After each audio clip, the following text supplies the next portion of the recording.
Hey guys, today we're going to be demonstrating this 29-inch Emerson Northwind ceiling fan. I got this fan a while ago for 50 bucks new in box from a local showroom. I needed something to install in this position here in the basement because the fan I had at the time was not working. Originally I had the CEC Georgian planned out for here. That did not work, so I instead went for this once I found it at the store. And before any of those fans was the Monte Carlo Designer Supreme 3, which was the original fan hanging in this location. But yeah, like I said, everything happened and now this is what's here. Someday I may swap it, but based off of how I'm storing the box for this one, it just wouldn't be convenient to have any other ceiling fan installed. So something tells me this one will be staying around for a long time. It moves really good air, so I can't complain. It's a really good fan. It is in the bronze finish, is probably like oil rub bronze or something like that. I've got the mahogany side of the blades facing down. It's very hard to tell the difference between the two finishes. And I'm sorry it looks so dark. I had a lamp planned to illuminate the fan, but I cannot find a power strip for it. So we're stuck without light here. There's a look at the tag. Overall, it is actually a pretty nice fan. This fob is not original. The fan, when I got it, despite being new in the box, was missing all of its hardware. So I had to get all of those after the fact. And I just threw this fob on it because it's basically like what would have come with it, just a little bit smaller. So anyways, let's go ahead and start the fan up on low. Obviously, because this isn't on the test rig, we're just going to be showing the speeds. I don't have the kilowatt or anything hooked up to this. The fan does have a bit of a motor hum. Otherwise, it's fine. And I don't remember if I did this, but I noticed the lens is a bit dirty, so I'm going to go and wipe it off there. Now, my only complaint for the fan is that it's really fast on all the speeds. On the higher speeds it's fine, but I usually prefer more aesthetic lows, even out of a smaller fan where you might want more airflow and a higher speed. I still do like a more aesthetic low, but the fan does move really good air though, so it's fine. Fan is perfectly balanced too. I never experienced any wobble from Emerson's, at least where the fan is concerned. Now, why this fan shakes around a lot on the higher speeds is because of the electrical box it's on.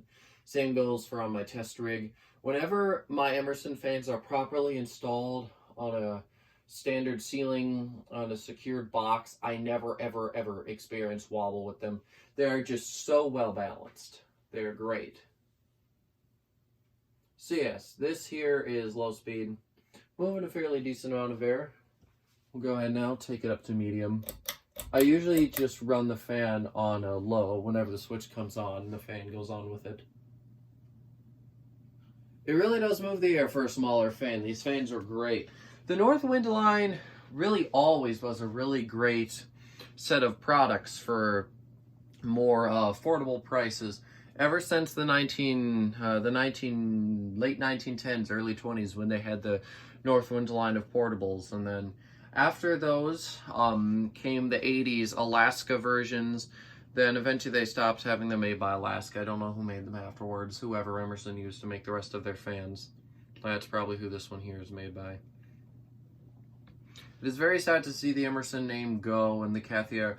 Well, it was sad to see the Emerson name go a few years ago, and now that the Cathy Ireland home is gone, that means that the products are also now officially gone as well, which is a shame because you can never really beat the value that Emerson fans gave you. In my opinion, they were the best on the market. So yeah, that is medium. Now we'll go ahead and take it up to high.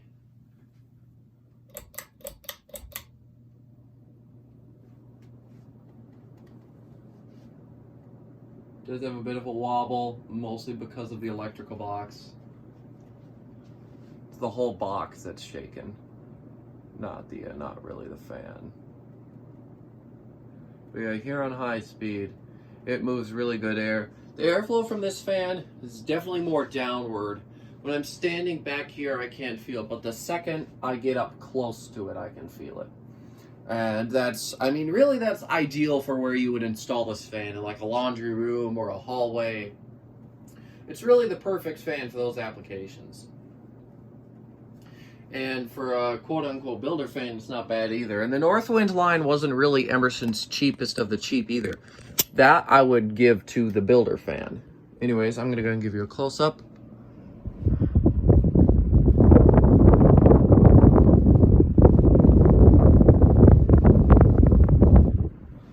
Does move really good air. Very, very happy with this fan.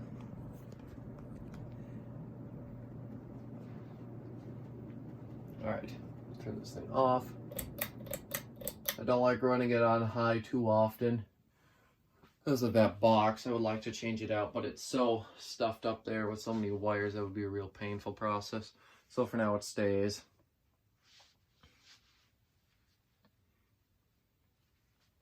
I think the fan's got like a 20-degree blade pitch or something like that, and that really does help move the air. Yeah, typically those blade pitches really help slow the fan down, but in this fan's case, it doesn't really do that. These are just really well made. I wouldn't mind having if it was installed on a higher ceiling in a more used space, I wouldn't mind throwing like a round globe or something on this fan, sort of bring in that weird, awkward proportion that some original fans gave, the smaller originals, when they had those larger globes on them. Spin down isn't actually very long. The bearings are fine. They're quiet, and this fan does get used a lot, especially now that I have it set up to come on with the switch. So I guess spin down just on this one is short, most likely because the blades hardly weigh anything. That definitely helps the fan spin down faster when the blades hardly weigh anything. There's less drag and stuff. So anyways, with that, I'm going to go ahead and end this video. Thank you guys so much for watching, and I will see you next time. Goodbye.